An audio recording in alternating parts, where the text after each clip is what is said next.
শোন রোশন রানী, জানিস সামনে না বইমেলা হবে, কিছুদিন পর যাবি? বইমেলার কথা শুনে মেয়েটা সব বলে হেরার সাথে ঘেঁষে বসে হাস্যমুখ নিয়ে বলে ওঠে। সত্যি বলছি। এই পাখি বল না, কবে নিয়ে যাবি? নিয়ে যেতে পারি, কিন্তু আমার কথা সব শুনতে হবে। এসেছি এনজয় করতে, তাই যদি না করতে পারিস তাহলে এসে লাভ কি? হেরা থেমে আবার বলতে থাকে। আরে আমি থাকতে কিছু হবে না তোর। আমরা ঝামেলায় জড়াবো না, জাস্ট সাধারণ স্টুডেন্টদের মতো চলবো। হেরা যা মেয়ে তার উষার থেকে কে ভালো জানে, তাই তো এত ভয়। শান্ত মাথায় সব বোঝায় হেরা তার রোশন রানীকে। মেয়েটাও বোঝে সত্যি বলতে বাংলাদেশের কালচার তাদের খুব ভালো লাগে, আর নাট্য শিল্পকলা তো সব দেশ থেকে এগিয়ে আছে, তাই তো এখানে আসা তার। কিন্তু তারা যে বাইরের দেশ থেকে এসেছে তা গোপন রাখছে সবার কাছ থেকে। বাংলাদেশের মানুষ একটু অন্যরকম।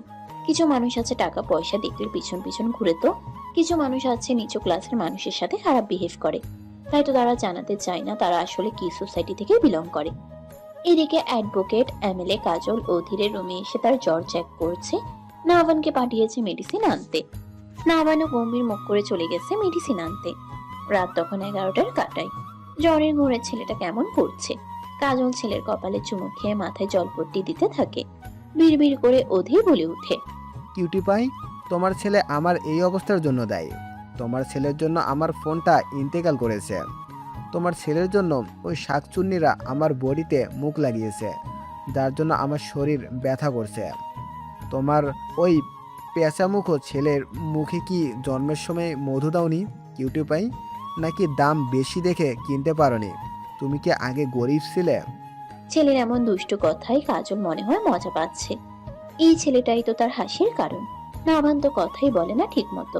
যা বলবেন তিনি সব শুনবে, কিন্তু গম্ভীর মুখে। আর একটু হাসলে কি এমন হয়? 10 বছর বয়স থেকে ছেলেটার মুখে আজ অব্দি হাসি দেখতে পায়নি কাজল।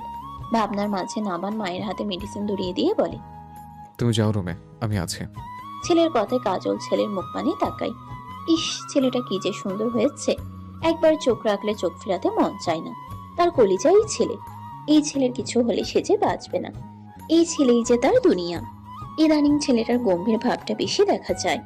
আগে থেকে কি ছেলেটা আরো সুন্দর হয়েছে? হয়েছে। এই যে এখন ছেলেটা কেমন মুখে হালকা দাড়ি রেখেছে, তাই তো আরো ভয়ঙ্কর সুন্দর লাগছে। মাঝে মাঝে ভাবে কত মেয়ে পাগল জানি তার ছেলের বউ হবার জন্য। ছেলের হাত নিয়ে আঙ্গুলের দাঁতে কামড় দেয় কাজল। শব্দ করে চুমু খায় ছেলের কপালে।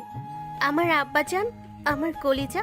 এবার অধীর বেশ রেগে যায়, ক্ষিপ্ত গলায় বলে, কিউটি পাই, এত দামি জিনিস ওরে দিলা কেন? আমি কলিজা হমু। ছেলের কথায় কাজল হাসে, হাস্য মুখে বলে ওঠে, আচ্ছা, একজন ফুসফুস একজন কলিজা হয়েছে, এইবার মেডিসিন খা। নাটকবাজ পুরুষ। কথাখানা বিড়বিড় করে বললেও অধীর শুনে ফেলেছে। তার কান অব্দি কথাখানা যায়নি ঠিকই, কিন্তু অধীর নাভান ঠোঁট নাড়ানোতে বুঝে ফেলেছে সে কি বলেছে। শুধু কি ঠোঁট নাড়ানোতে, সে তো নাভান ইশারাই দিলে সব বুঝে ফেলে। ছেলেদের খাবার খাইয়ে কাজল নিজের রুমে চলে যায়, আর নাভান অধীরের পাশে বসে থাকে। ছেলেটার শরীর মেয়েদের থেকে নাজুক, একটু শরীরে বৃষ্টির ফোঁটাও পড়তে পারে না। জ্বর ঠান্ডা সাথে সাথে এসে পড়ে। নাভান মনে মনে কয়েকটা গালি দেয়। সামান্য একটা ফোনের জন্য পানিতে ছাপ, লাইক পানিতে। তখন মেয়েদের কথা না বললে হয়তো এই ছেলে পানিতেই দাঁড়িয়ে বকবক করে যেত। মাঝে মাঝে নামান ভাবে, এই ছেলে একটা আহাম্মক। আহাম্মক কি, তো শুধু বকবক আর দাঁত গেলাতে জানে, আর কিছুই শিখতে পারেনি এই ছেলেকে। নাভান ব্যালকনিতে গিয়ে গিটার হাতে নেয়। চোখ বন্ধ করে একটা স্যাড টিউনের সুর তোলে, যে সুরে কাউকে অনুভব করে। বাবা তোমায় ছাড়া কেউ দেয় না সাড়া, আমি দিশেহারা, বলো কি? আজ সকালটা একটু অন্যরকম। গত 7 দিন ধরে সূর্য মামার দেখা পাওয়া যাচ্ছে না। আজ কেমন ঝিলিক দিয়ে রোদ উঠেছে। ঢাকার কর্মব্যস্ততা শুরু হয়েছে। রিক্সা করে দুই বান্ধবী কলেজ ক্যাম্পাস এড়িয়েই যাচ্ছে। নুষার হাত চেপে ধরে আছে। হেরা যতই নিজেকে সাহসী প্রমাণ করা, আসলে সেও ভীতু। কিন্তু উচিত কথার জবাব দিতে ভীতু না একেবারে। রুষা হেরার কথা মতো স্কার্ট আর টি শার্ট পরেছে। দুজনেই সেম, কিন্তু কালার ভিন্ন।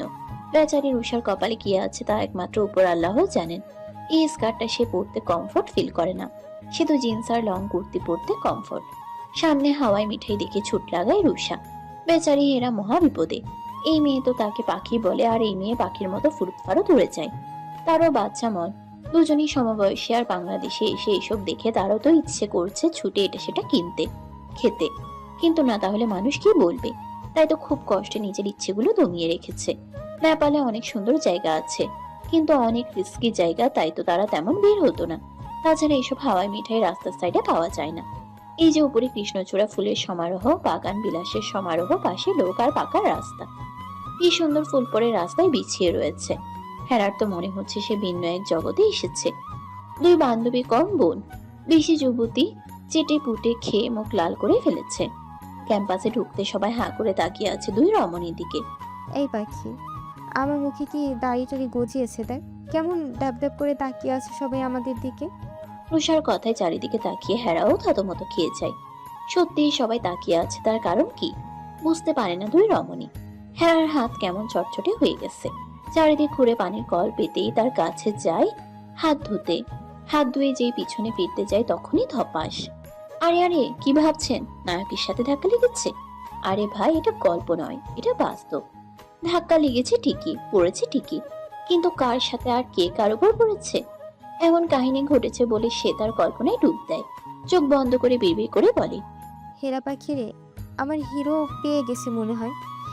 এবার উঠে আমায় দিবে এক থাপ্পড়, এক থাপ্পড়ে প্রেম। উফ, হাউ রোমান্টিক। পাখি, আমার লজ্জা লাগছে, আমি তাকাতে পারছি না। আবার এই মেয়ে আবার কল্পনার জগতে হারিয়ে গেছে। এদিকে দুই মেয়ের উপর চাপা পড়ে তার কোমরের হাড্ডি গুড়া গুড়া হয়ে যাওয়ার অবস্থা। রুষা উপরের ব্যক্তির বক্ষতলে হাত দিতেই লাফ দিয়ে উঠে যায় উপরের মেয়েটি। বুকে থুতু দিয়ে হাঁপাতে থাকে, আরেকটু হলে তার ইজ্জত ভ্রষ্ট হয়ে যেত। ভাগ্যি সেটা মেয়ে। বেচারি রুষা তো ব্যাককল মার্কা হাসি দেয়। কল্পনার জগৎ থেকে বের হয় হেরার ধমকে। রসুর বাচ্চা, থাপড়ে তোর গাল ব্লাস্টন শিকার লাগিয়ে দেবো একদম। উঠ বলছি। এবার দাঁড়িয়ে থাকা মেয়েটি ঘুরে গিয়ে হেরাকে তুলে দাঁড় করায়, কিন্তু রুষাকে তুলে না। বেচারি বেশ ভয় পেয়েছে, তা তার মুখাবয়ব দেখেই বোঝা যাচ্ছে। হেরা মেয়েটিকে ধন্যবাদ দেয়। ধন্যবাদ তোমায়। বাই দ্য ওয়ে, তোমার নাম কি? মেয়েটি মায়া ভরা চোখে তাদের দিকে ড্যাব ড্যাব করে তাকিয়ে আছে। কিছু না বলতে দেখে হেরা আবার বলে, এই ভাবুক রানী, কই হারিয়ে গেলে? রুষার কথায় ধ্যান ভাঙে মেয়েটি। ছোট ছোট চোখ করে তাকিয়ে থাকে তার দিকে, ছোট গলায় বলে ওঠে, আমার নাম সুগনা রোজ। মিষ্টি হাসি দিয়ে হেরা বলে ওঠে, বাহ, তুমি সত্যি আস্ত একটা গোলাপ। আমার নাম মেহরিমা ইসলাম হেরা। হেরা রুষাকে পরিচয় করাতে যাবে তার আগে কথার ফোরন কেটে রুষা বলে ওঠে, আমি জানছে না শেহরিন রুষা, ও আমার বোন, বেশি বেস্টি কম। রুষা হাত বাড়াতে রোজ নামের মেয়েটি দু কদম পিছিয়ে যায়, যা দেখে হেরা ম্লান হাসে। আর রুষা তীক্ষ্ণ চোখে মেয়েটির দিকে তাকিয়ে পটপট করে বলে ওঠে, আরে বই, আমি মাইয়া মানুষ, ছেলে মানুষ না যে প্রথম ধাক্কাতে প্রেমে পড়ে যাবে, হাত ধরাতে চুমু খেতে চাইবো। নাও মোলাকাত করো। রোজ নাক মুখ কুচকে বলে ওঠে, তোমার হাত এমনই বেশি চলে একটুর জন্য? না লজ্জায় মেয়েটি বলতে পারলো না। রুষা বিরক্ত চোখে তাকিয়ে বলে, আরে সব কিছু ঠিক ছিল, ভার্সিটির প্রথম দিন আসলাম ভালো কথা, ধাক্কাও খেলাম ভালো কথা, কিন্তু হিরোর জায়গায় হিরোই নাইলো কেমনি? ছোট লুকি ব্যাপার হয়ে গেল আমার সাথে। না, এটা মানতে পারছি না। সবাই আমার সিনারি দেখে ফেলেছে, কিন্তু আমি পারলাম না কারো সিনারি দেখতে। হেরা দাঁতে দাঁত পিষে দেয় এক লাথি রুষার পাই। ও জায়ান কৃত্তিক গো, ও রিত খান গো, তোমার ভালোবাসাকে আঘাত করছে গো। চুপ রুসুন রানী, আর একটা কথা বলে থাপড়ে ব্লাশন স্টিকার লাগামো তোর টসটসা গালে। রুষা গালে দুই হাত দিয়ে না বোঝায়। হেরা যে বেশ রেগে গেছে তা তার মুখ দেখেই বোঝা যাচ্ছে। কখন সত্যি গালে ব্লাশনের স্টিকার লাগিয়ে দেবে, তার থেকে ভালো চুপ থাকা। হেরা রোজের সাথে সরি বলে, মেয়েটিও সরি অ্যাকসেপ্ট করে। করবেই না কেন, হেরা কত সুন্দর করে বাচ্চা বাচ্চা ফেস করে সরি বলেছে। রোজ মনে হয় বাংলাদেশে এই প্রথম এত রিয়েল সুন্দরী দেখতে পেয়েছে। রুষা মেয়েটি আর হেরা মেয়েটা হাইটে 5 ফুট 3, সেও তাদের মতোই লম্বা। রোজ হেরার সাথে কথা বলছে আর তাদের পরখ করছে।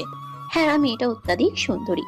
চোখগুলোতে কি মেয়েটার লেন্স পড়েছে, মনে হচ্ছে অত্যাধিক কালো, নাকি মেয়েটার চোখেই অত্যাধিক কালো লেগেছে। পাপড়িগুলা লম্বা লম্বা, একেবারে কিউট। ঠোঁটের এক সাইডে একটা কালো কুচকুচি তিল, আর থুতনি কেমন কাটা থাকায় মারাত্মক কিউট ও মায়াবী লাগছে। রুষা মেয়েটির সুন্দর, মেয়েটার গালগুলা আপেলের মতো, তারও ঠোঁটের উপর একটা তিল রয়েছে। মা, রোজেরও তো তিল রয়েছে। রোজের তো জায়গায় জায়গায় তিল রয়েছে। সে কি তাহলে তার তিলওয়ালা বান্ধবী পেয়ে গেছে? রোজ মেয়েটি যখন ক্লাস 9-এ ছিল তখন থেকে বলতো ভার্সিটিতে উঠে নতুন ফ্রেন্ড বানাবে, তার মতো দেখে বানাবে। যাদের মনে থাকবে না অহংকার, থাকবে না হিংসা, যারা হাঁটলে মনে হবে একটা গ্যাং যাচ্ছে।